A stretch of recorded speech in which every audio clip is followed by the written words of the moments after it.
Kayaknya mau pakai data statistik, analisa taktik, mau pakai pendapat para ahli, komentator, pandit luar sama pandit lokal. Bahkan kalau pakai AI sekalipun, kayaknya nggak ada yang bisa deh. Apa namanya menganalisa MU musim ini deh. Iya, betul. Ini emang agak kocak sih, cuma ya mau gimana ya. Kalau gue rasa sih ya emang Amorim tuh memproyeksikan sisa pertandingan di musim ini untuk menyeleksi pemainnya aja sih Bang DJ. Seleksi untuk mana yang dipertahankan, mana yang dibuang. Soalnya, Tapi mungkin nggak dia yang dibuang malah. aduh. Wah, kalau Amorim. nggak Sintayong lagi nganggur. Oh ya enggak, Mas.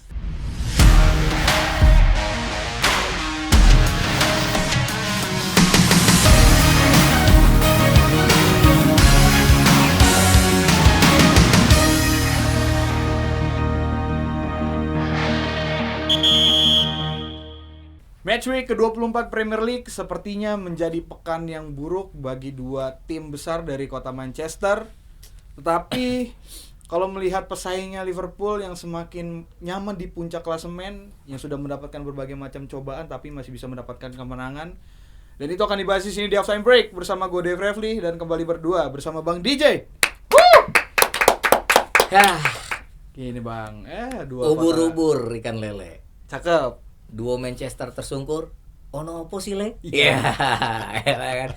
Tapi gini deh, gue nggak setuju sama lu bilang dua klub besar Manchester persaing Liverpool. Mereka berdua lagi nggak bersaing sama Liverpool musim ini. Kan emang tadi gue nggak bilang mereka bersaing dari apa? Pesaing mereka Liverpool, ya kan? Oh gitu ya? Nggak pas dong.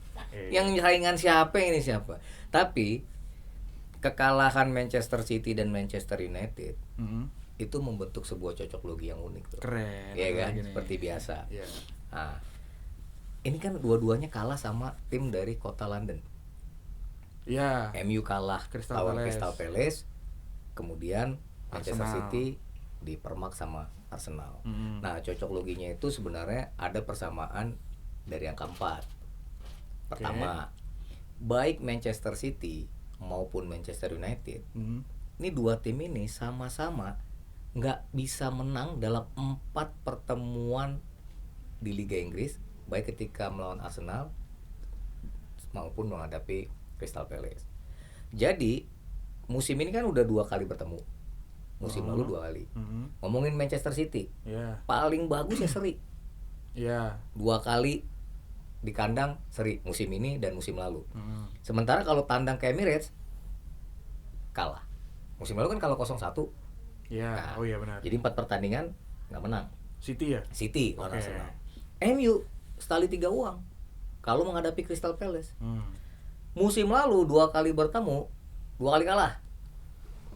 Musim ini pertemuan pertama cuma bisa seri. Seri kan? Iya. Kemarin Kalah. kalah. Yang gokilnya buat MU 4 kali tanding menghadapi Crystal Palace, 4 pertandingan terakhir nggak bisa nyetak gol. 0-2, 0-0, musim lalu dihajar 0-4, kalah 0-1 di Old Trafford. Jadi Old Trafford 2 musim ini jadi ladang poin buat Crystal Palace, ya kan? Jadi gue nggak ngerti ya hari ini penduduk kota Manchester tuh yang para fans itu kayaknya kalau bahasa kita senggol bacok kali ya, nggak usah diomongin deh, sedih kayak gitu, ya kan? Tapi lo paling enak lo ngobrolin hari ini kita Chelsea belum main soalnya kan, Iya, betul. City kalah, Newcastle kalah, Chelsea seri aja naik lagi ke posisi 4, ya kan? Ya kita bahas dulu lah. Dari laga pembuka tuh paling seru tuh. Nah iya kan waktu itu lu WA gue tuh apa namanya Iya gue WA lu nonton gila Nottingham Forest. Nottingham Forest ngamuk katanya tuh. Iya. Ya gimana? Ya itu kayak Nottingham Forest tuh kayak gimana ya? Kayak para penjaga hutan Nottingham ini kayak minta maaf gitu sama Nuno Espirito Santo gitu. Coach sorry minggu lalu pas lo ulang tahun kita diajar 0-5. Nih kali ini kita lampiaskan deh. Hadapin Brighton 7-0 ya, nggak nanggung-nanggung loh. Chris Wood emang lelaki tidak bercerita bener ya. Tapi cetak hat-trick. Makin tua makin jadi. Iya. Abang kita itu Cetak hat-trick. Iya kan? Tambahan 3 gol udah 17 gol dia. Si Elanga hat-trick juga tapi assist. Hat-trick assist. Iya. Gila lu bayangin Brighton ya. Ya emang burung camar harusnya lawannya tim-tim di laut, kalau main di hutan ya dihajar kayak gitu. Iya. Ya bener lah. Ya Chris Wood ini emang kayaknya emang semakin chemistry-nya ada gitu sama FC Perhutani ya kan, kayu di hutan ya kan 7-0. Dan Nottingham ini kayak nggak mau lepas dari 3 besar deh. Iya, kayak iya nggak kan? mau kelihatan kayak nggak mau Oke, gue kemarin kalah 0-5, defisit 5, sekarang menang 7 gol. menang 7 gol. Gila. Ya. Itu kalau nonton. Lu kan kalau nggak gue WhatsApp lu nggak ngeh tuh pasti. Baru balik itu soalnya gue, makanya baru mulai nonton tuh yang match selanjutnya gitu. Terus ada ininya dia kemarin tuh. Apa? Triangle klub kuda hitam musim ini. Jadi Brighton bisa ngalahin Bournemouth Oh iya. 5-0. Iya. Bournemouth Bisa ngalahin ngalahin Nottingham 5-0. 5-0. Tapi Brighton sama Nottingham Forest kalah dihajar 7-0. 7-0. Iya. Bisa netizen Indonesia tuh emang. Ya kan. Tapi Brighton emang kayak habis minyak ya. Kan emang dari apa namanya? Dari awal tahun kan emang udah begitu kan. Iya. Tapi skor 7-0 emang cukup mengejutkan sih. Mungkin 3-0 atau 4-0 lah gitu. Ini sampai 7-0 ya luar biasa berarti dari Nottingham Forest. Efektif bener kan berarti tandanya si Iya, memang Nottingham mereka Forest. belajar dari kekalahan di minggu yang lalu. Iya. Dan sekarang lebih hebat lagi. Oke, di hari yang sama Bang DJ, gue cukup mengejutkan sama Newcastle sih sebenarnya. Sama Ya itulah, kan kita sempat Fulham. ngomong ya sebenarnya yang gue tunggu itu Isak bisa nyetak gol apa enggak, tapi Fulham ini juga menjadi tim yang somehow sangat-sangat merepotkan dan menyulitkan. Iya. Dan sekali lagi masih ingat waktu Newcastle di kandang sendiri juga diajar sama Bournemouth 1-4. Iya. Ini mati lagi 1-2. Iya sih, kurang lebih apa kondisinya ya Jadi sama. kondisi-kondisi di mana lu kehilangan poin di saat yang sebenarnya lu harusnya mengumpulkan poin untuk bisa naik ke 4 Cepat besar. lagi, iya. Ya ini malah terbuang gitu. Ya harusnya Diowi akan belajar banyak lah dari kalian ini, karena ke depan nggak ada yang mudah. Karena gue lihat di match itu awalnya gue pikir Fulham depannya nggak jelas nih. Nah, Tahu babak kedua kan. saya kan sempat Jacob Murphy bikin unggul Newcastle. Iya, Cuma sampai kena comeback kan sampai jadinya. turun minum. Iya. Makanya kan awalnya Fulham depannya nggak jelas, kayaknya Newcastle bakal bikin gol lagi. Ternyata Isaknya juga terisolir kan. Betul. Isaknya terisolir, jadi Ya sebenarnya laga itu bisa tadinya nambah gue pikir poin begitu juga 1-0 Newcastle. gue pikir akan Newcastle menang, akan bal lagi. Ini kayaknya nunggu Isak nyetak gol. Iya, gue pikir juga begitu ternyata. Iya.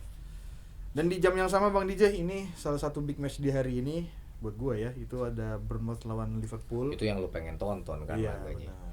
Tapi kalau ngelihat Bournemouth lawan Liverpool ya, lepas hasil akhirnya. Iya, lepas hasil akhir. Bournemouth emang mainnya beda banget deh waktu lawan Liverpool di paruh pertama ya, yang mereka kalah 0-3.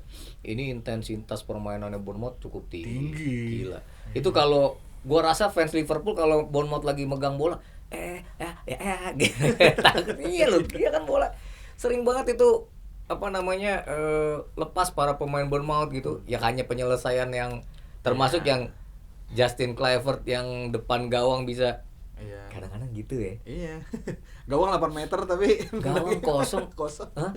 Tendangannya sampai ke Ribut. Indonesia. Iya. Iya kan? Nah, tapi satu sisi ya Liverpool ya Arne Slot kalau gue lihat kemarin pemainnya tetap berusaha untuk tenang, berusaha Iya sih. tampil ya efektif gitu ya. Nggak kebawa sama apa Ya, namanya? nggak gerasa gerusu lah Heeh. mainnya, tetap walaupun ya itu tadi ya, lu unggul 1-0 di babak pertama pun terus masih diserang terus sama Bournemouth. Berapa kali Bournemouth punya peluang, Semenyo tuh yang kena tiang terus gila gue bilang. Ya menurut gua ada faktor keberuntungan buat Liverpool. Mereka bisa dapat 3 poin hari itu. Tapi menurut gue ya sepak bola kadang butuh seperti itu, dan saat mereka menang kan poinnya menjadi selisih 9 tuh Sama Arsenal ya. sama Arsenal, karena Arsenal belum main. Mohamed Salah udah nembus 21 gol. ya, udah nembus 20 gol, udah 21 gol sekarang ya kan. Wah, luar biasa. Dan memang. jadinya ya ini melihat bahwa musim ini Mohamed Salah ya ternyata dia masih ada gitu. Tapi Mohamed Salah masih akan bertahan apa enggak sih? Kabarnya sih musim ini musim terakhir ya. Ya itu faktanya. Terus soalnya belum ada kabar perkembangan kontrak yang lebih lanjut antara Liverpool sama Mohamed Salah gitu. Kayaknya kan kengkang ya. Iya, makanya kemungkinan besar ya Salah akan pergi dari Liverpool di akhir musim nanti. Ya tadinya gue pikir kalau si Mamus itu pindah ke Liverpool tuh mungkin bisa lebih salah satu pertimbangan Salah untuk bertahan di Anfield. Iya, cuma kan ya tahu sendiri kan manajemen Liverpool Ya. kalau soal transfer ya Ya. gitu. Kayak manajemen mana gitu ya. Iya. Tapi emang di match ini gua akuin Liverpool tuh nggak butuh apa ya. Hanya butuh 1/8 atau 1/7 peluang aja udah bisa cetak gol untuk mengambil kemenangan, Bang DJ. Ya, tapi menurut gue tetap gue melihat mereka main cukup efektif, tapi ya sekali lagi ya ada sedikit keberuntungan karena Bournemouth tidak bisa memaksimalkan peluang-peluang. Itu kalau Justin Kluivert gol itu 1-1, gue yakin jalannya pertandingan akan berbeda. Jalan pertandingan bisa berubah dan tidak menutup kemungkinan justru Liverpool akan pulang tanpa poin dari Vitality Stadium hari itu. Tapi ya sekali lagi ya ugly win atau luck itu ya sepak bola emang perlu mengizinkan itu terjadi. Itu kalau di laga hari itu juga ya. Oke, terus di hari itu tuh yang menarik tuh Everton juga. Iya itu. Karena nanti Liverpool lawan Everton deh dalam laga tunda kan. Iya. Jordan Pickford bikin assist. Menit pertama. Itu kan gol pertamanya si Decore itu kan umpan dari Jordan Pickford ya kan. Dan itu kayaknya bukan yang pertama kali Pickford. Tapi yang jelas Everton kemenangan 4-0 menghadapi Leicester itu menjadikan mereka musim ini tuh sudah pertama kali barangkali menang 3 kali beruntun. Iya, di bawah David Moyes kan. Moyes masuk langsung berubah tuh mereka tuh. Menang 3 kali beruntun. Sebelumnya kan menang lawan Spurs juga ya. Iya. Jadi 3 kali beruntun. Nah, ini yang akan menjadi partai seru kali ya. Iya, vitamin tersendiri ketika menghadapi derby satu kota, menghadapi Liverpool yang kemarin tertunda. Ya artinya hati-hati Liverpool, Everton dalam kepercayaan diri yang cukup tinggi. Iya. Gitu. Cuma nanti mungkin akan kita bahas sedikit kali ya Bang DJ di edisi nanti. Ya nanti aja lah, ya kan. Terus kalau di hari itu juga laga tim promosi ya. Iya, ini mah papan bawah. Tapi ya Southampton bisa menang lah Ipswich. Iya kan. Kalau sekarang kita ngobrol 3 yang paling bawah ya lagi-lagi tim promosi semua tuh, Leicester, Ipswich, Southampton. Kayaknya turun lagi nih. Gue kalau ngeliat hasil tim-tim kayak gini, pertandingan kayak gini, jadi di dalam hati tuh suka berkata kok ada klub yang kalah sama Ipswich gitu ya Bang DJ. Udahlah, nggak usah. Jadi bertanya-tanya, aduh kok bisa ya Allah. Ya udahlah, itu emang bola bundar ya kan. Oke. Kita hijrah dong ke hari Minggu. Yes. Itu match itu pertama dibuka oleh 2 match MU sama Crystal Palace dan juga Brentford sama Tottenham Bang DJ. Ya. Spurs akhirnya menang ya. Ya mungkin dia menang cuman biar terhindar nggak turun lebih jauh lagi. Ya tapi dia menang di kandang Brentford yang kayaknya Brentford kandangnya udah mulai kehilangan magisnya. Magis. Terus mereka juga nggak bisa cetak gol. Dan ya setelah gol bunuh diri pemain Brentford di babak kedua, Spurs mendapatkan gol yang membunuh pertandingan sehingga mereka bisa menang 2-0. Dan ini menurut gue cukup modal yang baik lah buat Spurs karena tengah pekan dia akan berhadapan dengan Liverpool di match kedua. Dia di leg kedua Carabao Cup ya kan. Dan ini penting banget untuk membangkitkan semangat mereka karena terakhir kan sayur ya kan. Iya. Iya udah. Mau ayam di lodeh, mau di apa di sayur gitu. MU Crystal Palace Bang DJ. MU ya. Mau teruskan dari gua nggak tahu deh kalau ngomongin MU ya. Kayaknya mau pakai data statistik, analisa taktik, mau pakai pendapat para ahli, komentator, pandit luar sama pandit lokal. Bahkan kalau pakai AI sekalipun, kayaknya nggak ada yang bisa deh. Menganalisa MU musim ini deh. Iya betul. Ini emang agak kocak sih, cuma ya mau gimana ya. Gue tuh kan kita WhatsAppan ya DP. Terus lo bilang bang ini cuma 10 menit tuh. Gue bingung kan. Kobe Mainu kok dimainin starter bareng Ugarte sama Bruno Fernandes. Tapi ternyata pemain depan MU nggak ada nih ya berarti. Nggak ada. Kan? Terus Mainunya dijadiin false nine kan. Iya. Ini eksperimennya sih luar biasa sih. Luar biasa tapi ya gimana gitu. Di babak pertama kalau nggak salah ya DP. Sebenarnya mereka berusaha untuk ya menyerang gitu kan, mencoba mengeksplor tepi lapangan. Kemudian juga Garnacho dan Diallo juga berusaha untuk lebih kelihatan aktif lah, untuk kelihatan lebih tajam. bahkan beberapa kali mereka mendapatkan pelanggaran gitu kan ya, maksudnya tendangan bola-bola mati atau siapa, tapi ya nggak hasilin apapun.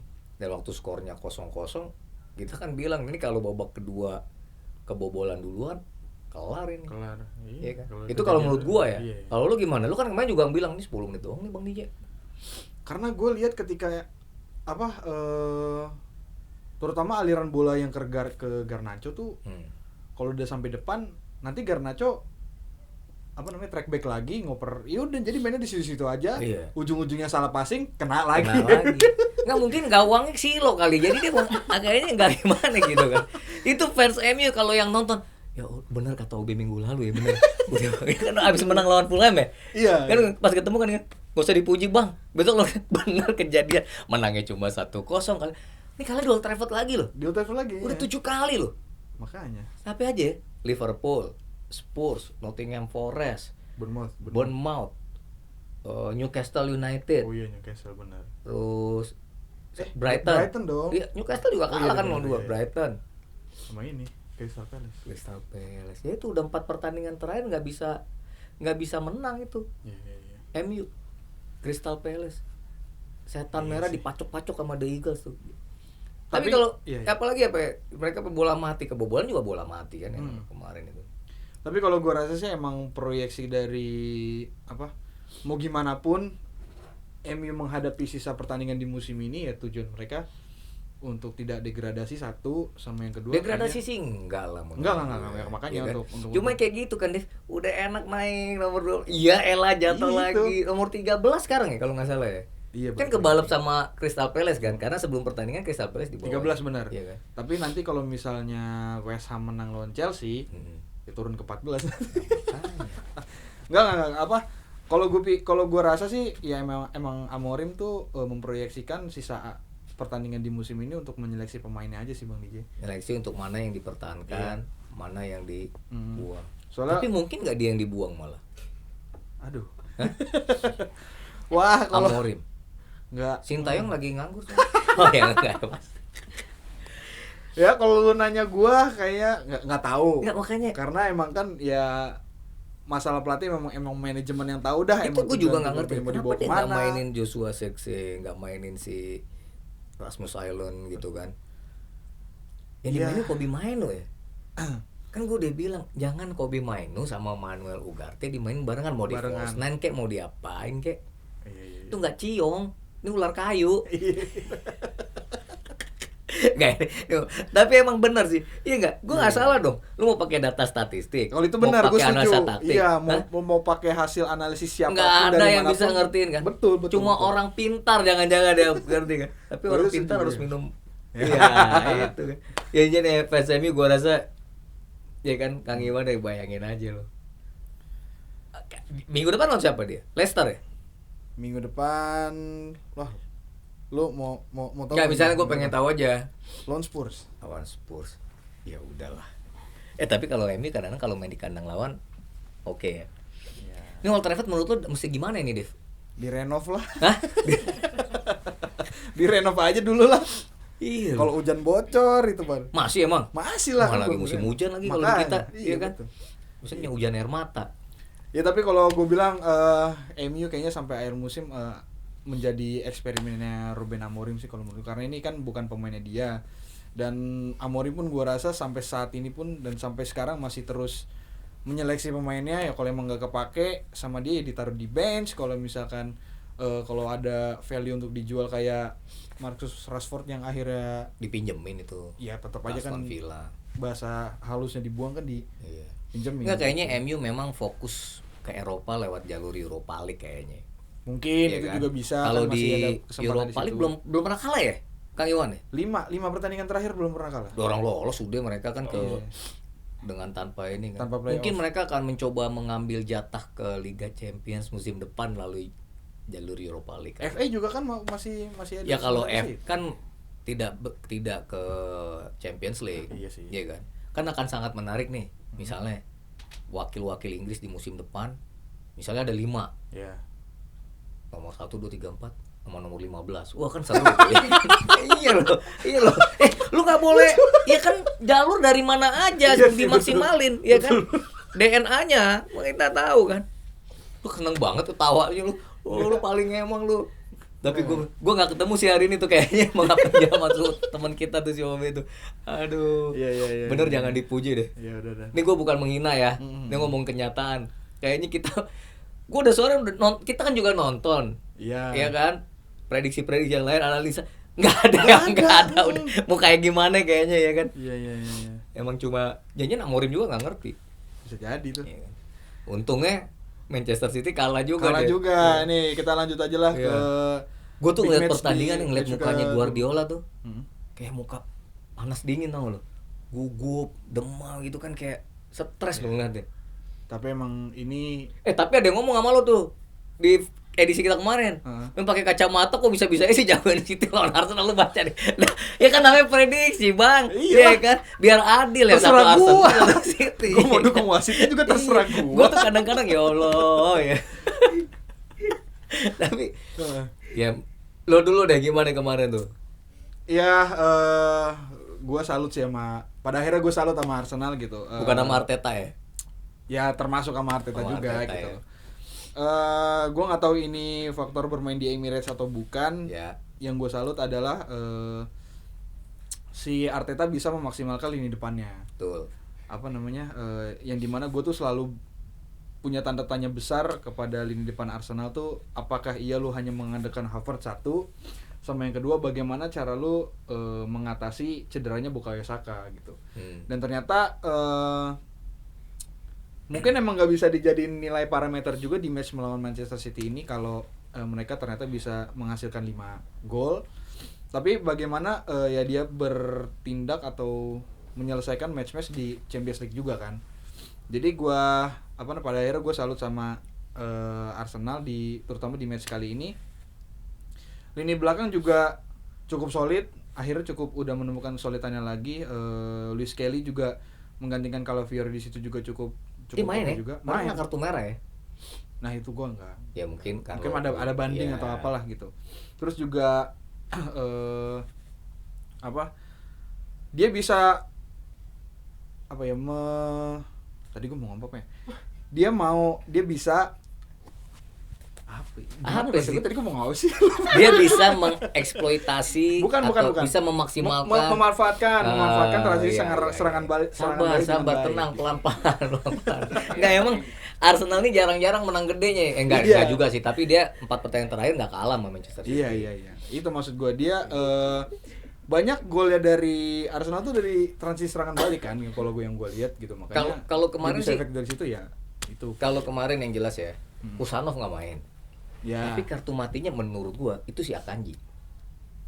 Gol pertama juga kan lepasnya Manuel Akanji. Manuel Akanji kan dimanfaatkan. Nah itu bagus juga tuh. Kayak Havertz dia unselfish ya. Dia passing ke Odegaard masuk 1-0. Di babak pertama juga sebenarnya kan ada beberapa peluang. Gua juga sempat bingung ketika Havertz gagal memaksimalkan kesempatannya ini kan. Tapi lepas dari itu, Havertz tuh menurut gue bermain cukup baik menghadapi Manchester City kemarin. Gue lihat memang ini tipikal pemain yang berusaha untuk refleksi diri, memperbaiki diri gitu ya. Arsenal ya? Kayak Havertz nih. Dan dia seperti nurut gitu dengan apa yang dimau oleh Arteta. Babak kedua sempat 1-1 ya. Iya. Sempat 1-1. Tadinya gue pikir itu begitu 1-1 kalau tidak cepat gol kan begitu 1-1 kan dapat gol cepat juga kan si Arsenal kan. Thomas Partey Golnya juga berapa kali kan golnya kayak gitu ke sudut kanan Ortega ya. Thomas Partey itu rata-rata golnya tendangan jarak jauh dari luar kotak penalti. Soalnya dia masuk ke kotak, emang dia disuruh main areanya di situ ya kan. Iya. Tapi artinya dia bisa memanfaatkan kesempatan ruang dengan itu. Ya Skelly juga nyetak gol. Nah Luis Kelly juga kan golnya gara-gara lepas bola. Iya. Jadi itu selain Arsenal yang bermain cukup baik, bermain juga efektif, ya Manchester City-nya juga beberapa kali melakukan kesalahan terutama di lini belakang ya. Yeah. Ya Mamus mainnya juga nggak terlalu Gak se-eksplosif ketika lawan Chelsea lah nggak sebenarnya. terlalu lawan Chelsea, tapi paling enggak ya ini kalahnya besar sih 1-5. Iyalah, Ya kan? pantai ini. Kemarin gue denger tuh kan kalau kayaknya ada supporter Arsenal kamu makan nyanyi-nyanyi tuh kan. Kamu akan dipecat besok pagi, lo akan dipecat besok pagi ya kan buat si Pep Guardiola tuh. Ya tapi menurut gue ya emang naik turun ya. Enggak, City ini skuad skuad utamanya kan udah pada senior semua Bang DJ. Iya, Dan apa tentu. namanya, kalau gue rasa mereka yang udah senior ini udah nggak bisa come up sama apa sih? Pola yang diinginkan Pep Guardiola ya.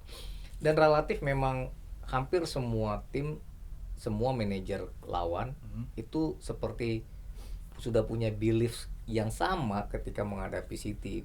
Oh iya. Mana yang harus dipotong itu aliran bola serangan dan bermain cukup taktis menghadapi Manchester City. Dan ya ini kekalahan yang membuat Manchester City akhirnya gagal mendekat dengan Nottingham Forest. Bahkan sekarang selisihnya jadi 6 poin lagi kan.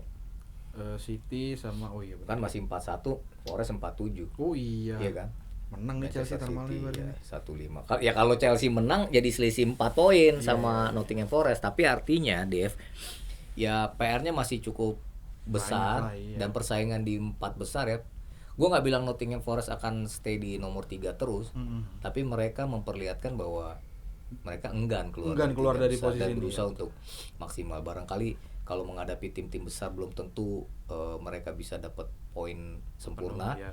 Tapi kalau menghadapi tim-tim yang setara ya, kayaknya mereka belajar dari kekalahan dari Bournemouth kemarin itu. Iya. Ya ini Chelsea lah yang sekarang harus bisa nggak nyetak 2 gol minimal nih ngadepin West Ham. West Ham Graham Potter kan? Iya. Ini kita tapping Senin soalnya kan. Iya.